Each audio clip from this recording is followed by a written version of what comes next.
Now we're gonna go the progress way, but there's another area I want to get to first. It's completely unnecessary right there. And I believe maybe it's down here there's the ladder. Oh, wait, it's right there.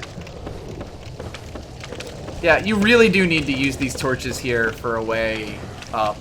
I feel like Blight Town probably inspired or gave them the idea for a lot of the torch mechanics in 2. Because this is really an area of... Hello. Oh, dear. Alright. You do want to take out the toxic guy first here. Ow. Just because these guys are a bit slower to attack you, and even if you end up dying, you've at least made some permanent progress by killing that guy.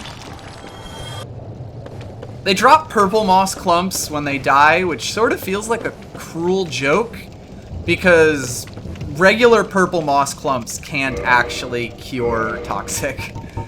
You need the big types, the blooming purple moss clumps. These have any different? No, actually. Yeah, there we go. Potently medicinal moss clump with a flower. Reduces poison and toxin, restores status. Toxin is a much more vicious form of poison, which quickly leads to death. Moss clumps without a flower are useless against toxin, and lack of these moss clumps could lead to an early demise. The plant monsters in the Darkroot Garden do drop those, but much more rarely. So it's very easy to come in this area with absolutely no way to cure toxic. It's pretty fucked up. Let's see what's over this way. We get to an area that has the slightly different lighting engine. I also believe the torches that you find in Blight Town, like the way that the lighting changes again, does also contribute to the bad frame rate. I mean, it's all conjecture.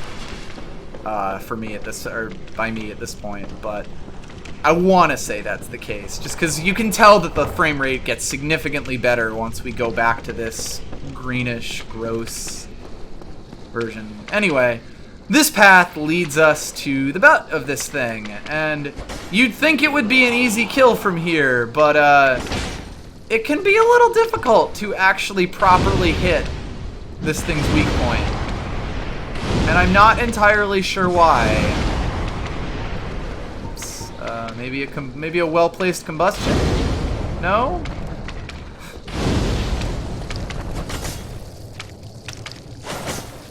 Yeah, I'm not really sure where exactly you're supposed to hit this thing to kill it, but it does have to be from behind. It's kind of awkward and can make you think it's totally unkillable, but that's kind of ridiculous. Oh, I guess a thrusting attack might. It's probably because the hitbox is hidden very, very deep inside of the thing. So, like, my swings and even my combustion hits weren't enough to get it. You really gotta press yourself up against it. For our trouble, we get the Power Within Pyromancy. Pyromancy of Kermina, who harnessed the power of flame to actualize the inner self. Short strength endurance boast, but lose HP. Excessive power eats away the life force of its caster. And like all dangerous spells, Power Within was kept secret for eons. So one thing you'll immediately notice about this spell is that it is just, available on a random corpse, rather than sold by Laurentius or anyone like that.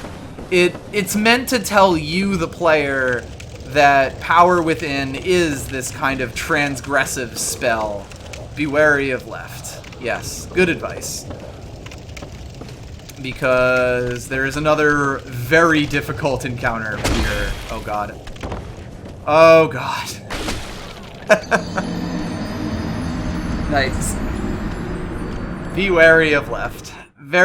So, these guys on this platform, along with the little guy, is probably one of the toughest parts of the entire area.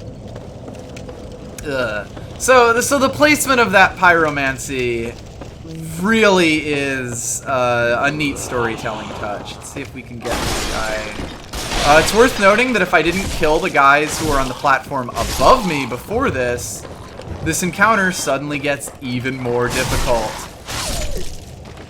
And yes, there are 2 dogs in this encounter normally. I believe the reason the other one didn't show up the first time is because it fell off the ledge sometime while I was exploring other things. There are AI pathing, let's call them difficulties, in this area that often results in enemies falling off when you have nothing to do with them. You know, you've aggroed them and they're trying to get to you, but they just happen to fall off, so you'll just randomly get souls from places around here. Even the AI has trouble with this. So you'll notice that the toxic guy we got up there, was actually the one shooting at us across the bridge. So this combat encounter becomes significantly easier when you can take all of these pieces separately like this. Even with the added wrinkle of the extra enemy from above us, it isn't nearly as bad when you don't have to run for cover immediately. It also means that we can much more safely traverse this path here. You got anything interesting to say? Try headshots. Nice. I assume that that's actually meant for the creepy thing that was over there.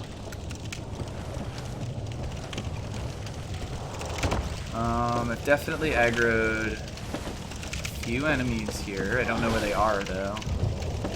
That's another thing, like, because enemies will notice you from so far away, relatively speaking, it can actually be quite difficult to know where enemy spawn points are in the first place.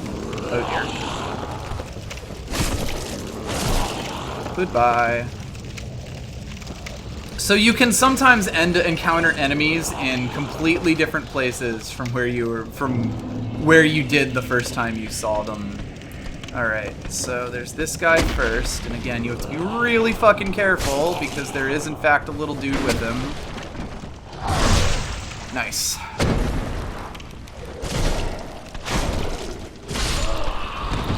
Ow. Now, I'm okay with taking that one on the chin because it killed his buddy and allowed us to take him in the relative safety of this hole. God knows where the... Oh, shit. Woo! Iframes. God knows where this dude even came from, but it is once again a much more difficult combat encounter. There we go. The other thing that I think this amply shows about Blight Town is that it is very difficult to take it quickly. Because, like I said, you're aggroing things from God knows where as you run through it. You can very easily end up in a combat encounter that has way more enemies than when you were taking it slow and steady. So you have to be very, very careful what you do and don't aggro around here. That said, there is a fog door over here. We're doing some weirdness. You can actually very easily drop down and take this fog door in a completely different direction than the one that I've done it. In fact, a lot of people have actually gone through this the other way by accident. Just because it's very easy to fall down to this lower level. But it marks really the... I guess halfway point of Blight Town, but really the part where it changes from the poison maze that we saw before to a much more straightforward encounter with actually very different enemies in it. So let's take a look. It's actually very easy to fall from above up here down to this point where you can find, I believe, a certain item. Which, in fact, let's just go up and do that now. If we're gonna get ourselves killed, we might as well do it while we're hollow, right?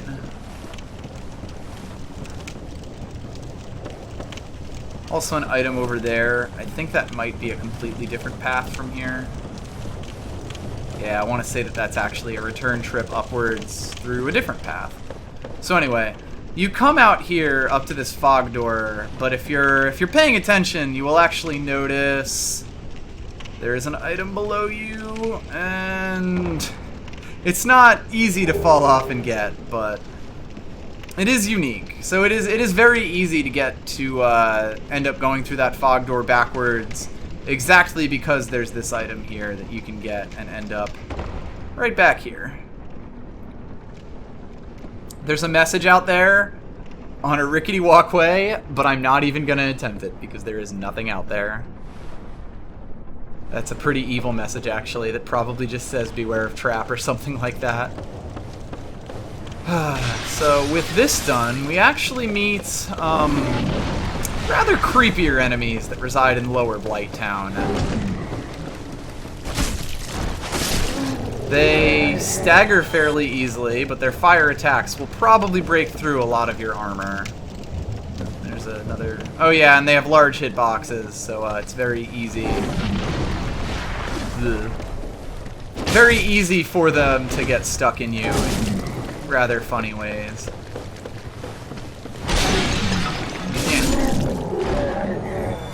You will also notice, if you look very closely at that protrusion, if I can get it in camera here. Pose for me, buddy. It's a bit tough to see. I'll probably post their official art when we get here, but that is actually a head. A disturbingly human head. Food for thought. Sliding down these things even though there's really no reason to. Try ranged battle. That would probably be a good idea. There's a bunch of them down there, but we don't... I guess we do have some range on us, but... You will very... Oh, shit! Right, there is in fact another dart guy there. I only just happened to notice that at the last second as a dart whizzed by my head. But of course, even Blight Town, you know, iterates on its challenges, where we introduce this new enemy type, but we automatically mix it up with an older enemy type just to keep things interesting for you. Nah. And they're guarding Wanderer clothes. This is the starting set for the Wanderer, shock and awe. And I don't know if its armor says anything interesting, but I think we're in a safe enough place that I can check. Coat of an aimless traveler, made from sturdy leather and quilting. Battle comes with the territory when one wanders the land, and this coat provides a certain degree of protection. Wow, I couldn't read words there for some reason. Oh, and then we find the other annoying thing about this Lower Blight Town region. And that's the mosquitoes. These are one of the few infinite spawning enemies in the game. If we look around, we actually start to notice the area has changed quite a bit from what it was. I guess I didn't show it off as much as I could have, but a lot of the area of Upper Blight Town is really these archways and ducts with a ton of makeshift shit built on top of them, where at the bottom you really see the bases of these pillars, but also a lot of root tree-like structures. You know, it very much gives the impression of different stages of building and sort of things that were built with different plans in mind. You know, obviously this whole shantytown field was built much more recently and out of, you know, much worse materials. On top of both these aqueduct structures, which look very similar to the depths in Lower Blight Town, and Lower Undeadburg, and also these trees and roots, which sort of look like they came in on top of and around and occasionally through. So try to keep all of this architecture crap in mind as we go down further. Oop. Oh yeah, that has a deceptively long range on it.